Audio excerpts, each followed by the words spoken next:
Hi guys, welcome to revision time. आज मैं ला रही हूँ आप सभी के लिए एसएससी जीडी एग्ज़ाम 2025 के 20 फरवरी को पूछे गए फर्स्ट शिफ्ट के क्वेश्चंस के एनालिसिस वीडियो। इस वीडियो में आपको बहुत ही इंपॉर्टेंट जीके जीएस के क्वेश्चन मिलेंगे जो कि आज के एग्ज़ाम में पूछे गए हैं। तो चलिए स्टार्ट करते हैं आज की वीडियो। मगर वीडियो को स्टार्ट करने से पहले अगर आप चैनल पर पहली बार आए हैं तो चैनल को ज़रूर सब्सक्राइब कर लीजिए, और अगर आप सभी को ये वीडियो हेल्पफुल लगे तो इसे लाइक भी ज़रूर कर दीजिएगा।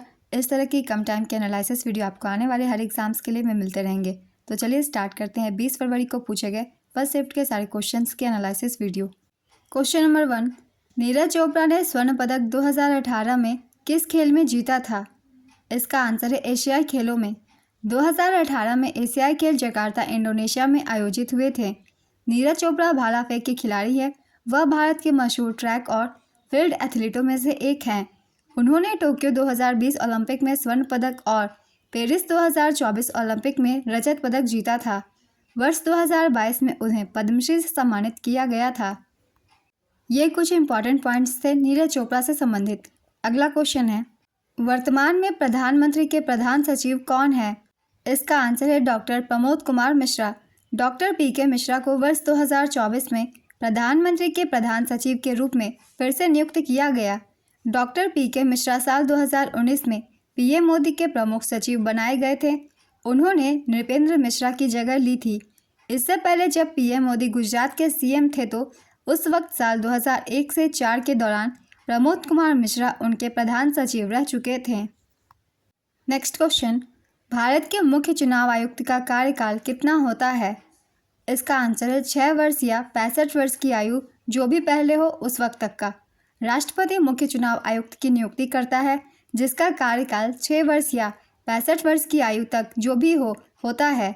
भारत का चुनाव आयोग एक स्वायत्त संवैधानिक प्राधिकरण है जो अनुच्छेद 324 से 329 में उल्लिखित भारत में संघ और राज्य चुनाव प्रक्रिया को संचालित करने के लिए जिम्मेदार है। इसकी स्थापना 25 जनवरी 1950 को हुई थी। श्री ज्ञानेश कुमार 19 फरवरी 2025 को भारत के 26वें मुख्य निर्वाचन आयुक्त नियुक्त हुए। उन्होंने श्री राजीव कुमार का स्थान लिया, जो कि 25वें मुख्य चुनाव आयुक्त थे। नेक्स्ट क्वेश्चन, सरोजा वैद्यनाथन किस नृत्य से संबंधित है? इसका आंसर है भरतनाट्यम। सरोजा वैद्यनाथन एक भारतीय कोरियोग्राफर, गुरु और भरतनाट्यम की उल्लेखनीय समर्थक थी। उन्हें भारत सरकार द्वारा 2002 में पद्मश्री और 2013 में पद्म भूषण से सम्मानित किया गया था। सरोजा वैद्यनाथन को 2009 से 10 में मध्य प्रदेश सरकार द्वारा कालिदास सम्मान प्राप्त हुआ। चलिए कुछ प्रमुख कलाकारों के नाम भी हम जान लेते हैं जिनका संबंध भरतनाट्यम नृत्य से है, जैसे कि पद्म सुब्रमण्यम, अलारमेल वल्ली, यामिनी कृष्णमूर्ति, अनीता रत्नम, मृणालिनी साराभाई, मल्लिका साराभाई, मीनाक्षी सुंदरम पिल्लई, सोनल मानसिंह, वैजयंती माला, स्वप्न सुंदरी, इन सभी का संबंध भरतनाट्यम नृत्य से है। भरतनाट्यम एक एकल स्त्री नृत्य है। इसकी उत्पत्ति दक्षिण भारत के मंदिरों में हुई थी। इसे देवदासियों द्वारा प्रस्तुत किया जाता था, इसलिए इसे दासियट्टम के नाम से भी जाना जाता था। प्राचीन तमिल महाकाव्य शिल्पाधिकारम में भरतनाट्यम का वर्णन है। माना जाता है कि भरतनाट्यम की रचना भरत मुनि ने की थी। भरत मुनि एक हिंदू ऋषि थे जिन्होंने नाट्य शास्त्र लिखा था। तो ये कुछ इंपॉर्टेंट पॉइंट्स थे भरतनाट्यम नृत्य से संबंधित। अगला क्वेश्चन है, IFSC कोड कितने अंकों का होता है? इसका आंसर है 11। IFSC कोड 11 अक्षरों का होता है। यह अक्षरांकीय कोड होता है। IFSC कोड का full form Indian financial system code है। IFSC कोड के पहले 4 अक्षर बैंक का नाम होता है। IFSC कोड के 5वें अंक में आमतौर पर 0 होता है। यह भविष्य में इस्तेमाल के लिए आरक्षित होता है। IFSC कोड के आखिरी 6 अंक बैंक की शाखा का कोड होता है। नेक्स्ट क्वेश्चन, शकों को और किस नाम से जाना जाता है? इसका आंसर है इंडोसीथियन। इंडोसीथियन को भारत में शक के नाम से जाना जाता है। शक मध्य एशिया के खानाबदोश लोग थे। ये लोग उत्तर पश्चिम से भारत आए थे और उन्होंने यहाँ अपना शासन स्थापित किया। इंडोसीथियन सीथियन मूल के खानाबदोश ईरानी लोगों का एक समूह था। इंडोसीथियन ने 200 से 100 ईसा पूर्व के बीच दक्षिण एशिया में विस्तार करना शुरू किया था। इंडोसीथियन राजा मौस या मोगा ने पहली शताब्दी ईसा पूर्व में गांधार में शक शक्ति की स्थापना की थी। सातवाहन सम्राट गौतमीपुत्र सातकर्णी ने दूसरी शताब्दी ईस्वी में इंडोसीथियन को हराया। गुप्त सम्राट चंद्रगुप्त द्वितीय ने 395 ईस्वी में अंतिम पश्चिम क्षत्रप रुद्रसेन तृतीय को हराया। इसके बाद शक शासन का अंत हो गया और भारत उपमहाद्वीप में गुप्त साम्राज्य का शासन हो गया। नेक्स्ट क्वेश्चन, सिंधु नदी कहाँ से भारत में प्रवेश करती है? इसका आंसर है लेह। सिंधु नदी भारत में लेह के रास्ते प्रवेश करती है। सिंधु नदी तिब्बत में मानसरोवर झील के पास से निकलती है। यह नदी कैलाश पर्वत श्रृंखला के उत्तरी ढलानों से निकलती है। यह नदी पश्चिम की ओर बहते हुए लेह में भारत में प्रवेश करती है। लेह से थोड़ी दूर आगे भारत प्रशासित केंद्र शासित प्रदेश लद्दाख में इसकी बाईं ओर जास्कर नदी मिलती है। सिंधु नदी गंगा पर्वत के बाद बाईं ओर तेजी से झुकती है और फिर अंत में दक्षिण की ओर बहती है और पाकिस्तान में प्रवेश करती है। सिंधु नदी कराची पाकिस्तान के पास अरब सागर में गिरती है। नेक्स्ट क्वेश्चन, कोणार्क नृत्य महोत्सव किस राज्य में मनाया जाता है? इसका आंसर है उड़ीसा। कोणार्क नृत्य महोत्सव भारत के उड़ीसा राज्य में मनाया जाता है।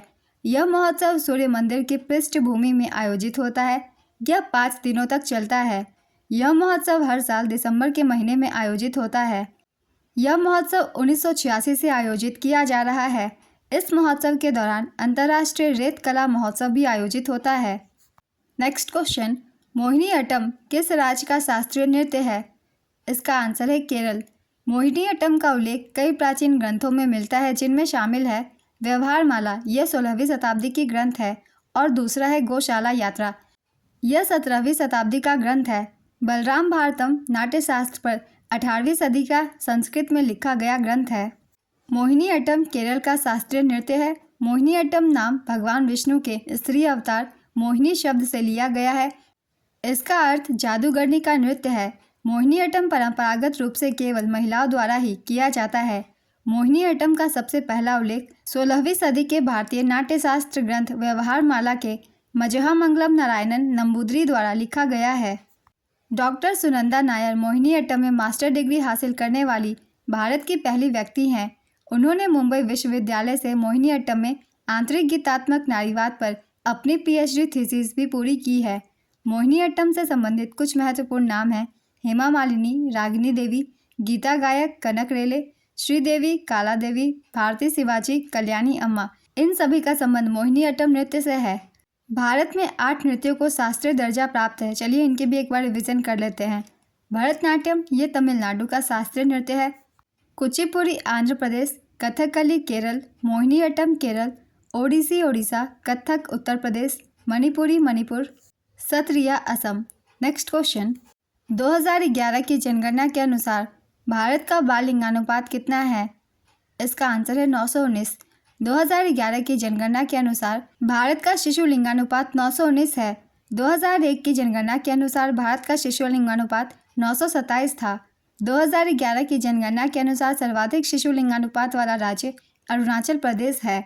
यहाँ के शिशु लिंगानुपात 972 है। दूसरे स्थान पर है मिजोरम, यहाँ के शिशु लिंगानुपात 970 है, और तीसरे स्थान पर मेघालय, इसके भी शिशु लिंगानुपात 970 है।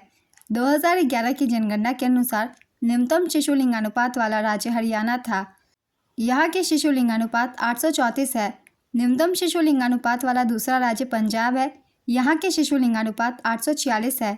तीसरा राज्य है जम्मू कश्मीर, यहाँ के शिशु लिंगानुपात 862 है। 2011 की जनगणना के अनुसार सबसे अधिक शिशु लिंगानुपात वाला केंद्र शासित प्रदेश अंडमान और निकोबार द्वीप समूह है। यहाँ की शिशु लिंगानुपात 968 है, और न्यूनतम शिशु लिंगानुपात वाला केंद्र शासित प्रदेश दिल्ली है। यहाँ की शिशु लिंगानुपात 871 है। बाल लिंगानुपात से पहले भी क्वेश्चन पूछे गए हैं इस एग्जाम में, इसलिए इन सभी डाटा को भी आप सब याद रखिएगा। Next question, 54वें Dada Saheb Phalke life time achievement पुरस्कार के लिए किसे चुना गया? इसका आंसर है मिथुन चक्रवर्ती। मिथुन चक्रवर्ती को वर्ष 2022 के लिए 54वां दादा साहेब फाल्के पुरस्कार दिया गया। उन्हें 3 नेशनल अवार्ड, 2 फिल्म फेयर और 2024 में पद्म भूषण से सम्मानित किया जा चुका है। दादा साहेब फाल्के पुरस्कार की शुरुआत 1969 में की गई थी। पहला पुरस्कार देविका रानी को दिया गया था। वर्ष 2021 के लिए 53वां दादा साहेब फाल्के पुरस्कार वहीदा रहमान को दिया गया था। नेक्स्ट क्वेश्चन, मौलिक अधिकार का वर्णन किस अनुच्छेद में है? इसका आंसर है अनुच्छेद 12 से 35। संविधान के भाग 3 में अनुच्छेद 12 से 35 तक मौलिक अधिकारों का उल्लेख है। भारतीय संविधान का भाग 3 भारतीय नागरिकों और कुछ मामलों में सभी व्यक्तियों को मौलिक अधिकारों की गारंटी देता है। इसे भारत का मैग्ना कार्टा भी कहा जाता है। संविधान के भाग 3 में मौलिक अधिकारों को 6 श्रेणियों में बांटा गया है। इन अधिकारों का उल्लंघन होने पर उपचार का प्रावधान है। संविधान के भाग 3 में मौलिक अधिकारों की सूची संयुक्त राज्य अमेरिका समेत दुनिया के किसी भी देश के संविधान से ज़्यादा विस्तृत है। नेक्स्ट क्वेश्चन, भारत को आत्मनिर्भर बनाने और बाहरी आक्रमण और आर्थिक बाधाओं के कारण रक्षा और विकास पर ध्यान केंद्रित करने के उद्देश्य से कौन सी पंचवर्षीय योजना लाई गई थी? इसका आंसर है तीसरी पंचवर्षीय योजना। तीसरी पंचवर्षीय योजना का कार्यकाल 1961 से 66 तक था। यह योजना पंडित जवाहरलाल नेहरू के नेतृत्व में लॉन्च हुई और इसके उपाध्यक्ष गुलजारी लाल नंदा थे। इस योजना का आकार 7,500 करोड़ रुपए था। तीसरी पंचवर्षीय योजना का प्रमुख उद्देश्य अर्थव्यवस्था को स्वावलंबी एवं स्वस्फूर्त बनाना था। इस योजना में जीडीपी का वार्षिक लक्ष्य 5.6% रखा गया था। यह योजना असफल रही तथा इस योजना में सिर्फ 2.8% की उपलब्धि हुई।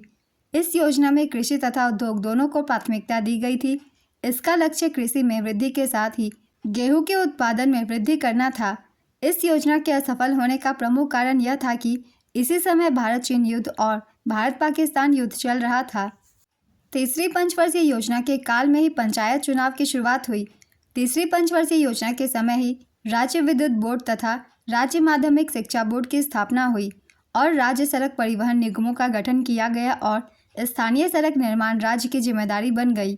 तीसरी पंचवर्षीय योजना की दयनीय विफलता के कारण सरकार को योजना अवकाश घोषित करना पड़ा। इस बीच की अवधि के दौरान 3 वार्षिक योजनाएं तैयार की गई थी। इनकी अवधि थी 1966 से 67, 1967 से 68 और 1968 से 69। तीसरी पंचवर्षीय योजना के दौरान भारत ने पहली बार IMF से उधारी का सहारा लिया। रुपए का मूल्य पहली बार 1966 में अवमूल्यन किया गया था। ये सभी इंपॉर्टेंट पॉइंट्स थे तीसरी पंचवर्षीय योजना से संबंधित।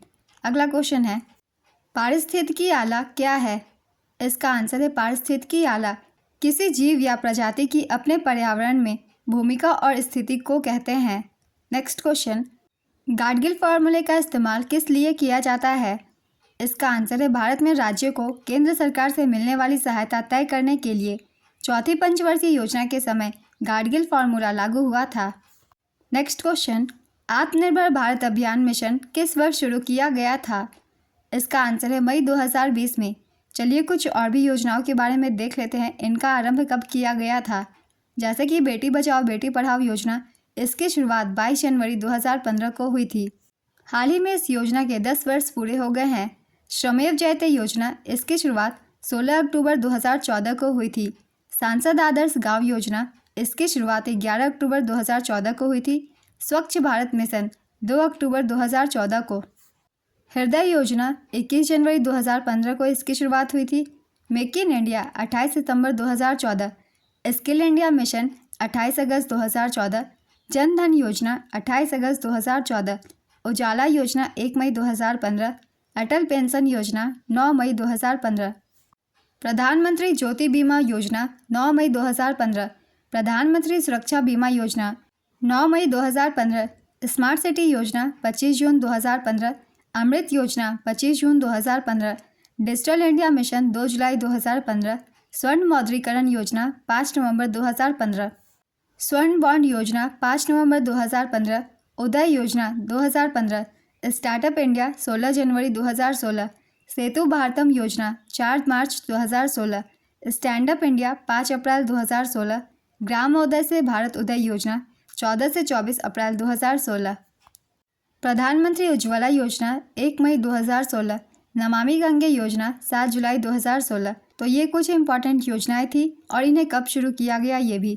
अगला क्वेश्चन है, लंदन में अभिनव भारत के संस्थापक कौन थे? इसका आंसर है विनायक दामोदर सावरकर।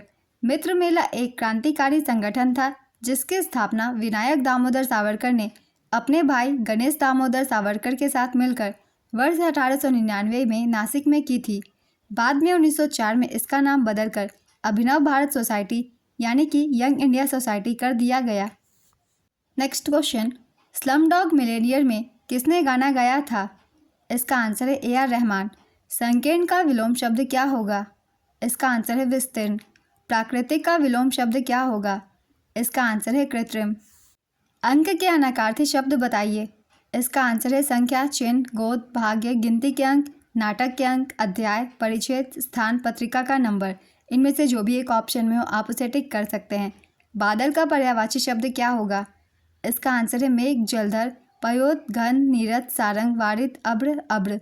इनमें से जो भी एक हो आप उसे टिक कर दें। अकड़ दिखाना मुहावरे का क्या अर्थ है? इसका आंसर है घमंड या सेकी दिखाना। नीरद का पर्यायवाची बताइए। इसका आंसर है अम्बुद, मेघ, घन, जलधर, पयोत, धराधर, वारिवाह, वारिधर, बादल। निर्मल शब्द का विलोम शब्द क्या होगा?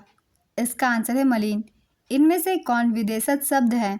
इसका आंसर है कमिश्नर। तो आज के फर्स्ट शिफ्ट के सारे क्वेश्चंस कंप्लीट होते हैं। अगर आप सभी को ये वीडियो हेल्पफुल लग रही हो तो इसे लाइक ज़रूर कर दीजिएगा और इस तरीके की एनालिसिस वीडियो के लिए चैनल भी ज़रूर सब्सक्राइब कर लीजिए। फिर मिलते हैं अगली वीडियो के साथ। आप सभी को आने वाले एग्जाम्स के लिए ऑल द बेस्ट।